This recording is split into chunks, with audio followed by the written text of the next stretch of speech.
वालेकुम, कैसे हैं आप सब? उम्मीद करते हैं आप सब बिल्कुल खैरियत से होंगे। मैं भी अल्लाह के फ़ज़ल से बिल्कुल ठीक हूँ। तो जी आज के ब्लॉग का आगाज़ करते हैं एक दुआ या नसीहत के साथ और वो है दुरूद पाक की फ़ज़ीलत। मेरी नानी माँ कहा करती थी कि इस दुरूद पाक की इतनी फ़ज़ीलत है कि ये बुनियाद है तमाम बाकी दुआओं की कबूल होने की ना। इसलिए इंसान को हर वक़्त चलते-फिरते, उठते-बैठते जब भी आपका ज़हन और ख़्यालों में, सोचों में गुम हो तो आप इसका विर्द करें।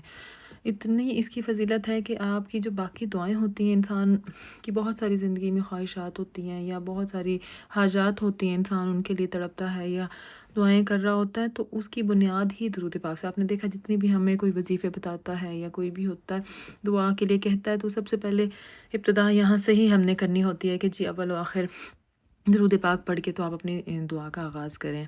और मैं शर्तिया कह सकती हूँ, आप आज़मा के देख लें कि आपकी कोई दुआ फिर रद्द हो ही नहीं सकती। जब आपकी ज़ुबान पे हर वक़्त दुरूद पाक का विर्द रहता है तो अल्लाह ताला आपकी कोई दुआ जो है वो टाल ही नहीं सकता। सिवाय इस चीज़ के जो हमारे हक़ में बेहतर ही ना हो। अल्लाह ताला हमें इस नसीहत पर अमल करने वाला बनाए, आमीन। और हम सब की मुश्किलों को आसान फरमाए और हम सब की दुआओं को कबूल फरमाए, आमीन। तो जी मेरी आज थी कोई टरमीन, तो वहाँ से निकले तो सामने कारवाश था और अगर गाड़ी हमारी गंदी हो ना, मेरे मियाँ को बड़ी उलझन होती है। वास्ती लगे फिर इसको मांजने, कूचने और दुल्हन की तरह चमकाने के लिए। और यहाँ पे 2 ऑप्शंस होते हैं कि आप अगर बाहर से गाड़ी साफ़ करनी हो तो आप गाड़ी को डायरेक्ट ही उसमें से जो है गुज़ार दें, तो आपकी बाहर से साफ़ हो जाती है। और अगर आपकी अंदर से भी आपने सफाई करनी हो तो फिर आपने खुद ही जिसको मांजना कूचना होता है। बंदा घर से निकला हो तो कोई ना कोई ज़रूरी सामान याद आ ही जाता है लेने वाला ना। तो यहाँ पे मैं जी गई थी एक रूसी मार्केट में, तो वहाँ पे मैंने ये लिप्टन येलो लेबल भी देखी थी पत्ती, और मैंने कहा कि आप लोगों को भी मैं दिखाती हूँ कि जिसको अगर लिप्टन येलो लेबल चाहिए हो तो ये अक्सर रूसी मार्केट में मिल जाती होती है। तो जी आज थी कोफ्तों की फरमाइश, तो मैंने सोचा कि आपके साथ भी रेसिपी शेयर करती हूँ कि मैं अज दे मशीनी दौर च किद्दां कोफ्ते बनानी आ। क्योंकि अब वो दौर तो गए कि जब घरों में कोफ्तों की फरमाइश होती थी तो जी बाकायदा एक उसकी तैयारी की जाती थी प्रॉपर, और फिर ये जो मसाला जात हैं ये तकरीबन सारे ही हाथों से पीसे जाते होते थे। और उन कोफ्तों की आहा क्या बात होती थी, वो कोफ्ते मुझे अभी भी याद आते हैं और बड़ा मेरा दिल करता है। आजकल अब हम सारा कुछ ना बड़ा जल्दी जल्दी करने के आदी हो गए हैं, तो खैर अब यहाँ हम भी जल्दी जल्दी करते हैं। और मैंने यहाँ पे तकरीबन 800 ग्राम ले लिया था कीमा, उसको अच्छी तरह से धो के और उसका पानी वगैरह निचोड़ लिया था। मैंने इधर 2 से 3 चम्मच तकरीबन चने लिए थे और साबुत, उसके साथ मैंने साबुत ज़ीरा ली थी और थोड़ी सी खसखस ली थी, उनको मैंने इस तरह से लिया था पीस। और बाकी जो है मसाले आपने हस्बे ज़ायक़ा ले लेने हैं, नमक और लाल मिर्च और साथ में थोड़ा-सा जो है पिसा हुआ धनिया, और यहाँ पे मैंने पिसी हुई अजवाइन ले ली थी, इनको भी मैंने डाल दिया था, मिक्स कर दिया था। हरे मसालों में मैंने 2 प्याज़ ले ली थी।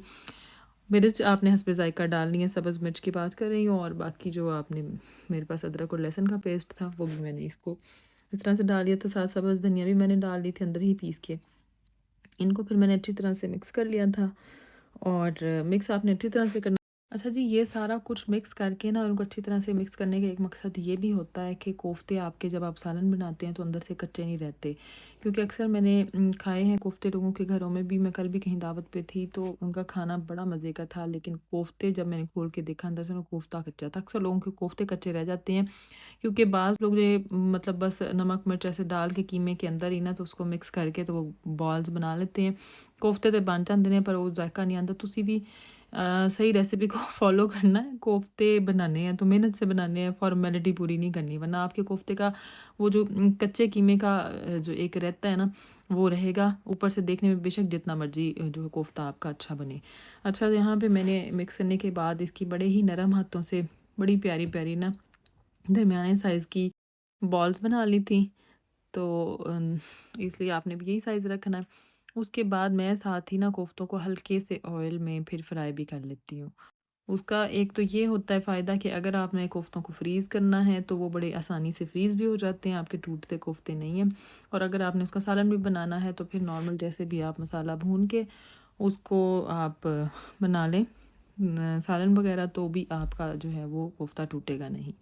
तो ये देखिए माशाल्लाह से कितने खूबसूरत और मज़े के लग रहे हैं कोफ्ते ना। तो ये कोफ्ते हो गए हैं तैयार।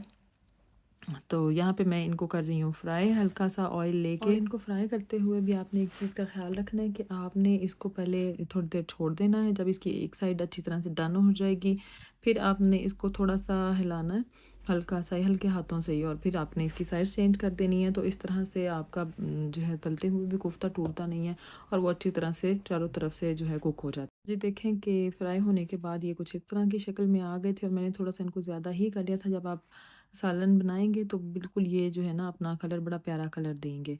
यहाँ पे मसाला भून रही हूँ, बारीक मैंने प्याज़ पीस ली थी, क्योंकि बाकी मुझे इतना नहीं होता कि प्याज़ मैं हर दफ़ा बारीक पीसूँ, लेकिन जब कोफ्ते वग़ैरह बनाने होते हैं तो उसमें देखने में भी या मुँह में आती हुई प्याज़ मोटी अच्छी नहीं लगती। तो उसको मैंने पीस लिया था, यहाँ पे मैंने इसका मसाला भून लिया।